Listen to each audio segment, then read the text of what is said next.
Shalom, selamat sore saudaraku. Kita kembali menyelidiki firman Tuhan, saudaraku, yaitu tentang kebenaran yang ditolak oleh Tuhan. Waduh, kebenaran ditolak saudaraku. Ya, ini satu perkara yang sangat menyakitkan. Tapi ini adalah firman Tuhan.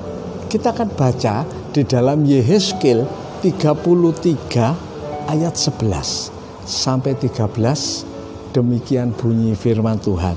Katakanlah kepada mereka, demi aku yang hidup, demikianlah firman Tuhan Allah, aku tidak berkenan kepada kematian orang fasik, melainkan aku berkenan kepada pertobatan orang fasik dari kelakuannya, supaya ia hidup. Bertobatlah, bertobatlah dari hidupmu yang jahat. Mengapa kamu akan mati, hai kaum Israel? Dan engkau anak manusia, katakanlah kepada teman-temanmu sebangsa, kebenaran orang benar tidak menyelamatkan dia. Pada waktu ia jatuh dalam pelanggaran dan kejahatan orang jahat, tidak menyebabkan dia tersandung. Pada waktu ia bertobat dari kejahatannya, dan orang benar tidak dapat hidup karena kebenarannya pada waktu ia berbuat dosa. Kalau aku berfirman pada orang benar, engkau pasti hidup, tetapi ia mengandalkan kebenarannya dan ia berbuat curang, segala perbuatan kebenarannya tidak diperhitungkan. Ia harus mati dalam kecurangan yang diperbuatnya. Saudara-saudara, ini pribadi dan sifat daripada Tuhan. Saudaraku, Tuhan tidak ingin seorang pun binasa. Orang paling jahat sekalipun, saudaraku, banyak orang memvonis, bahkan menghinakan, membuang orang-orang yang jahat, saudaraku. Tapi Tuhan bilang, Allah gak ingin seorang pun binasa. Karena apa, saudaraku? Kasih ilahi, kasih. Sebab orang yang tidak selamat, tidak masuk dalam sorga, itu nasibnya sangat-sangat mengerikan, saudara-saudaraku. Tapi Tuhan peringatkan, jika ada orang yang sudah bertobat, lalu kembali dalam hidup yang lama, saudaraku, di saat-saat orang sudah tidak bisa berbuat banyak ini, banyak orang berpikiran pendek, saudaraku. Daripada hidup seperti begini, ya sudah, kita ambil saja uangnya orang, kita ngerampok, kita berbuat jahat. Hati-hati, saudara. Mungkin awalnya bertobat baik, tapi sesudah itu, saudaraku, dia tidak bertobat, dikatakan orang yang benar, tapi dia berbuat curang dan akhirnya mati tidak bertobat. Kebenaran yang sudah dilakukan itu hangus, saudaraku, tidak diperhitungkan lagi. Mengerikan, saudaraku. Berapa tokoh-tokoh di Alkitab, mereka tidak mau bertobat, saudaraku. Mengerikan. Esau dalam saudaraku Ibrani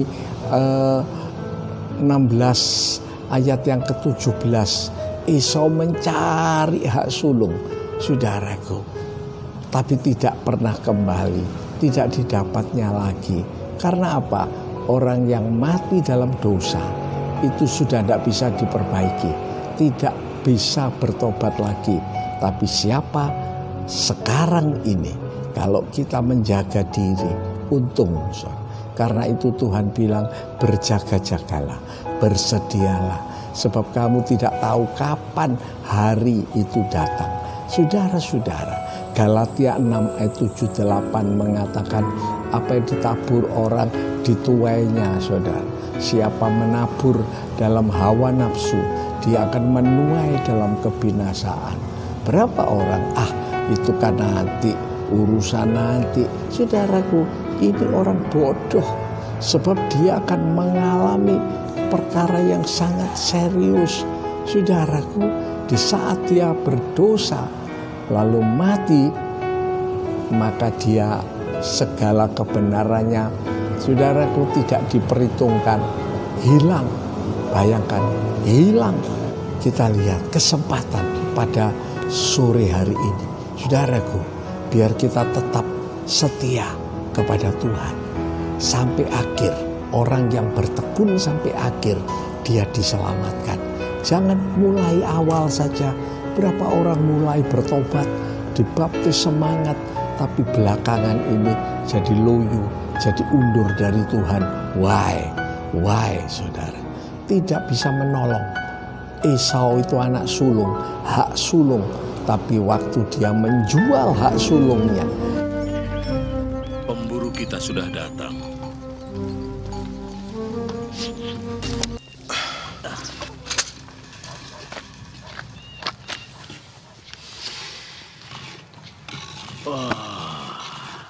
Betapa harumnya masakanmu, saudaraku.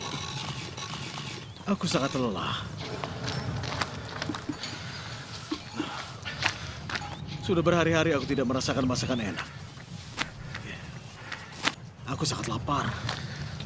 Dan aku tidak dapat menunggu sampai aku selesai mengolah daging rusakku itu. Beri aku sedikit dari masakan yang enak itu agar tenagaku pulih. Dan nanti bila telah selesai, aku akan memberimu daging rusakku itu. Engkau kelihatan pucat. Aku lemah, belum makan. Aku akan buat kesepakatan denganmu. Kesepakatan apa? Ku beri kau makan. Dengan syarat kau harus memberikan hak kesulunganmu. Lihatlah, sebentar lagi aku akan mati. Apa gunanya bagiku hak kesulunganku itu? Bersumpahlah dulu padaku. Baiklah, aku bersumpah. Hak kesulungan itu milikmu. Tidak ada yang boleh melakukan hal ini. Jangan menyela, Eliasar. Diam kau, Eleazar. Aku lapar sekali. Yakub, berikan padaku makanan itu.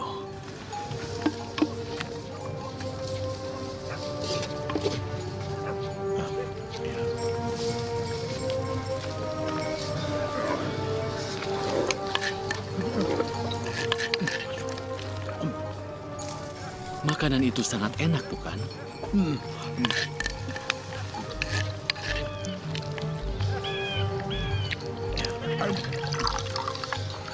Dan ini minuman untukmu juga. hidup dalam kedagingan, hidup di dalam dosa. Saudaraku, saat mati dia kepingin mencari hak sulungnya, tidak ada, hilang sudah. Kesempatan itu, ukuran Tuhan itu hari ini. Hari ini. Kalau saudara melihat siaran ini, saudara merasa ada perkara-perkara yang harus dibereskan. Perkara dosa yang harus diakui. Segera bertobat, perbaiki. Mumpung ada kesempatan. Hari besok kita tidak tahu. Saudaraku, apalagi ancaman virus corona ini begitu mengerikan, saudaraku. Ada orang datang dari tempat yang jauh, tahu-tahu menulari banyak orang. Saudaraku, ini dijaga betul oleh pemerintah. Luar biasa. Karena itu saudara dan saya harus menjaga hidup rohani. Pelihara hidupmu, jauhkan. Karena kalau tidak hilang saudara, hak saudara hilang. Jangan bilang, dulu saya pernah dibaptis, dulu saya pernah berkhotbah, dulu saya. Saudara, sekarang ini bagaimana? Saat ini bagaimana? Sore ini saudara mendengar siaran ini, bagaimana keadaan saudara? Apa sudah bertobat? Apa masih simpen dosa? Apa masih ada kebencian, kepahitan? Saudara, bertobatlah sebelum engkau terlambat. Saudaraku, percaya, hidup ini seperti uap. Tuhan bilang sebentar kelihatan, sebentar tidak. Seperti uap. Karena itu saudara, benar-benar sadarlah, berjaga-jaga. Saudaraku, sebab sambungan yang akan kita jalani itu abadi. Ya, kita akan berdoa bersama-sama pada sore hari ini. Kita serahkan dalam tangan Tuhan supaya Tuhan memberkati kita. Mari kita berdoa bersama-sama. Bapa dalam sorga, berkati buat Tuhan, saudara-saudara yang menyaksikan siaran ini, Tuhan, supaya hati mereka tidak dikeraskan. Hati mereka mau bertobat Tuhan. Sebab kalau tidak bertobat, semua kebenaran yang mereka dapatkan, semua pahala yang mereka dapatkan akan habis, hilang, lenyap. Terima kasih Bapa. Terima kasih memberkati buat setiap jemaat-jemaat GTI. Berkati senantiasa tangan-tangan yang sudah memberikan persembahan untuk pekerjaan Tuhan. Engkau berkati Bapak. Tuhan catat di dalam buku hayat untuk abadi. Berkati mereka. Segala puji, hormat, kemuliaan bagi Bapa dalam sorga, di dalam nama Tuhan Yesus Kristus. Kita berdoa dan mengucap syukur. Semuanya kita percaya. Bersama-sama mengatakan amin. Tetap semangat, tetap semangat, tetap semangat. Tuhan menyertai kita. Haleluya. Amin. Ayah, aku bawakan makanan enak seperti yang ayah minta. Apa itu? Siapa engkau? Ada apa dengan ayah? Aku Esau, anak sulung ayah. Jika engkau Esau, lalu siapa tadi? Aku telah memberinya berkat. Ayah, apakah ayah memberikan berkat pada orang lain? Benar, aku telah memberikannya. Karena yang menerima akan diberkati. Siapa yang telah mengambil berkat ayah? Aku yakin dia adalah Yakub, saudaramu. Kurang ajar. Yakub telah mengambil berkat yang seharusnya milikku. Aku akan menuntut balas. Jangan membalas dendam, karena itu tidak membantu. Tetapi berkatilah aku juga, ayah. Aku tidak bisa. Ayah ini sama sekali tidak adil. Karena dia adalah seorang penipu. Yakub telah merampas hak kesulunganku dan mengambil berkatku yang seharusnya menjadi milikku. Esau, lihatlah. Aku telah membuat dia menjadi tuan atasmu. Dan membuat semua keluarga menjadi pelayan-pelayannya. Dengan gandum dan anggur diserahkan kepadanya. Sekarang apa yang harus kulakukan untukmu? Apakah ayah hanya punya satu berkat saja? Berkatilah aku juga, ayah. Aku mohon. Aku mohon. Mendekatlah anakku. Tempat tinggalmu akan ada di tengah-tengah negeri yang penuh kelimpahan dari embun dari langit di atas. Dengan pedangmu kau akan hidup, dan terhadap saudaramu engkau akan menjadi hamba, tetapi ketika kau melarikan diri, kau akan memutus kuk yang mengikat lehermu. Jadi maksud ayah,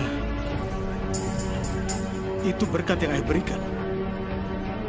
Bagiku itu kutukan yang membuatku harus tunduk pada saudaraku. Esau, jangan lakukan hal-hal yang kau sembunyikan dalam hatimu. Aku tidak sembunyikan apapun.